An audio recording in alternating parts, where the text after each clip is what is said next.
NBA 2K has had a storied history with a lot of ups and downs, some fantastic products and some miserable products. Ladies and gentlemen, today we're asking one question.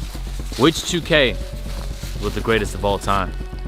And we're hunting for answers. Now, I've been playing NBA 2K for over a decade, and when the conversation is usually brought up, 3 games come to mind: NBA 2K11, NBA 2K16, and NBA 2K19. For all intents and purposes, they were the best overall 2K products. Best 2K of all time, once again, it's no comparison. NBA 2K16, best simulation experience ever created for any gaming sports. NBA 2K16 had something I think most sports games struggle with: a skill gap. In that game, the dribbling, the defense, all took skill to do. Someone who plays 10 hours a day and who has mastered their craft of dribbling is gonna absolutely cook and 21-0 someone who does not play at all. 2K has had some incredible video games in the last decade, a joy to play, deep into the night till 5 a.m. with your guys. They've also had some abominations they called AAA video games. Just games that shouldn't have released, that were wildly unfinished, or that came with big ideas and poor execution. But it really depends who you ask, because for reasons I'm gonna describe here in this video, everyone has a different answer. Regardless of who you ask though, 2K11, 16, and 19 are always top contenders, so let's talk about them. Why those games were so great, what 2K did to fall off, and how they can come back. I would say the turn for the worst for 2K would have to be when they were just adding way too many things into the game without really understanding what the game really needed and its fundamentals and its core values. When they just started adding all this extra stuff to Park, when they were adding all this extra things to like My Team, when it didn't actually address some of the core issues and problems of My Team, all the extra things without addressing the core problems is where they went wrong. They thought that a lot of the problems that they had could just be masked over with these other things that they added to the game that was completely unnecessary. But there's a few different variables that change people's answer, and the first one is what game modes you play. If you're a huge Pro-Am head, you might like 2K17. If you're a huge Park head, you might like 2K17. My GM, not so much. The greatest 2K of all time, still 2K16. Man, the gameplay, the dribbling, the build system, the balance, the actual good affiliations, solid, creativity. They had like a water park, amusement park, and like a rivet factory. The soundtrack!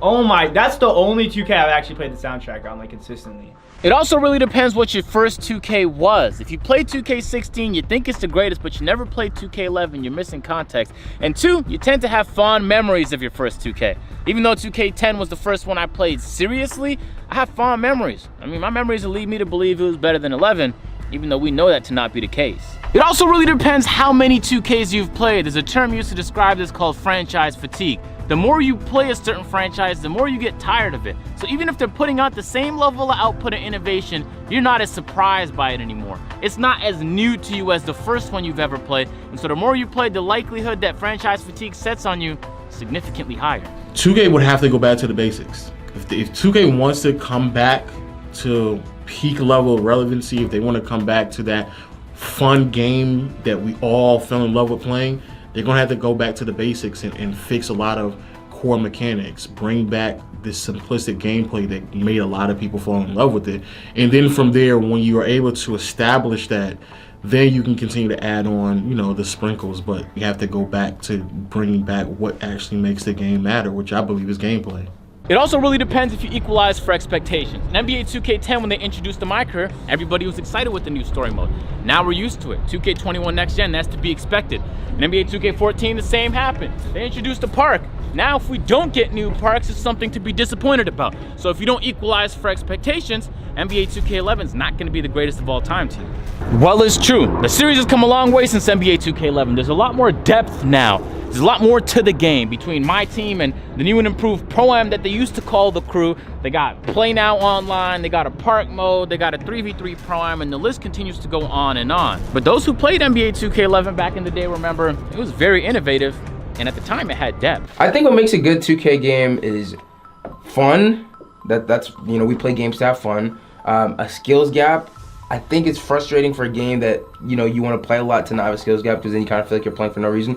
And then a motivation to play. Why do I want to keep getting on this game? Am I leveling up? Am I going to unlock something cool at the end? I think those 3 things are important when it comes to making a good 2K. And the last variable is how long it's been since that 2K release. For whatever reason, people tend to hate the current one. Oh, but they love it when 3 years pass. And so for whatever reason, games like NBA 2K16 were disliked at the time. Now they're loved. They're well known as one of the, if not the greatest 2K of all time. But today here in this video, we're getting down to the bottom of it. My favorite 2K of all time is 2K18. No, it's not. It's 2K6. We just said this. I thought it was well polished, a lot of things you can do in the game, and a lot of innovation too. It just felt really cohesive. The best 2K I've ever played is probably still 2K16. It's still probably 2K16. Everything that they provided in that game, I loved it. So I would still say 2K16 is the best one I've ever played. I feel like there was a lot more that was not only in the game, but it was way more polished. My team felt very, very, very well-rounded, and that was a game mode that you could play practically all year long. Park was also really fun. It felt like very easy to play, very responsive. It didn't feel like I was being cheated out or anything like that. And then, oh yeah, Pro-Am.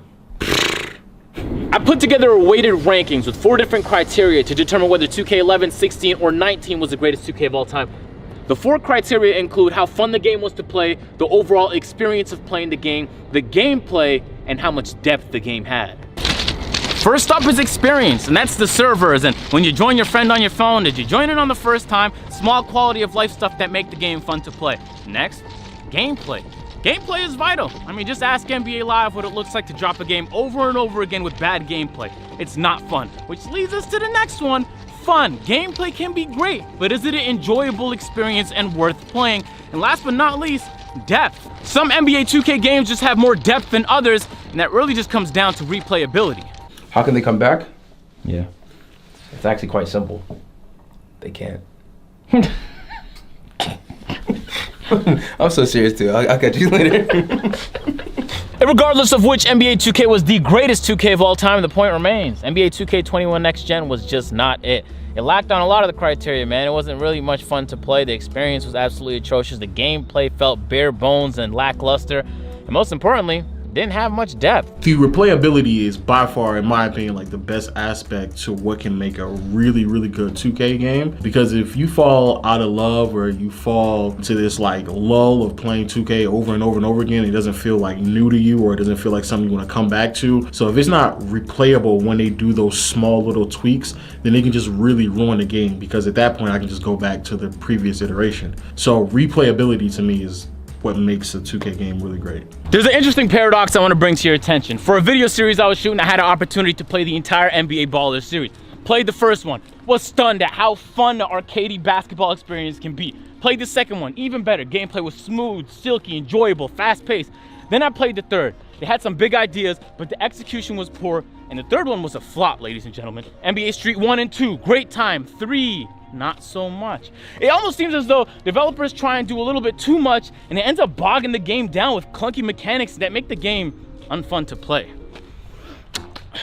So NBA 2K, I need you to start removing animations when there's no reason not to. I need you to start adding in animations that make the game fun and fast. When you slow the game down, you make it less fun to play. And beyond all of that, stop introducing new technology to the game that doesn't actually improve it. I heard so much about random physics improvements to the footwork in the game, only to find out that when you actually play it online, none of that really applies. The gameplay still feels sluggish. Everybody's experience on the game is different, and depending on who you ask, a game like NBA 2K17 can rank as one of the best or worst 2Ks of all time. Again, the variables do play a very big role. To illustrate this, I decided to ask some content creators in Hank the Tank, Joe Knows, and Troy Dan to put together their tier list of the last decade of 2Ks to see which one they thought was the best, and this is what it looks like. On the left, we got Hank the Tank. In the middle, we got Joe Knows. And on the right-hand side, we got Troy Dan's list. And you can tell there's big differences in the three. I mean, Hank has 2K15, 16, and 17 at the top because he primarily plays Park. Troy Dan oddly has NBA 2K21 at the GOAT tier. I actually couldn't tell if he was trolling when he told me that. I wasn't sure. It could almost be pretty challenging, you'd argue, to just find some consistencies in these tier graphs. And I was curious. I brought the question to YouTube and asked you guys in the form of a community poll, and y'all had this to say. The best 2K of all time, and with 177,000 votes, which is crazy by the way, NBA 2K16 won in a pretty decent landslide. At 55%, 2K11 ranking in at 6%, 19 at 11%, other at 20%, and I don't know at 7%.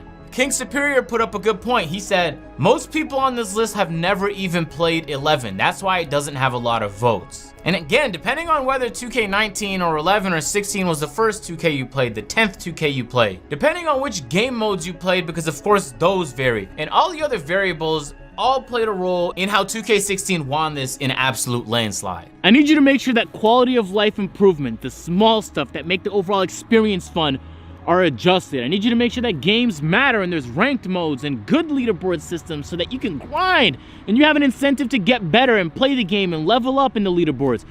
And more importantly, I need better rewards. When I level up my player after a very long time of grinding a mindlessly boring experience, I need to be rewarded with something. Make the experience of grinding fun, make the rewards enjoyable to get, and make the games mean something.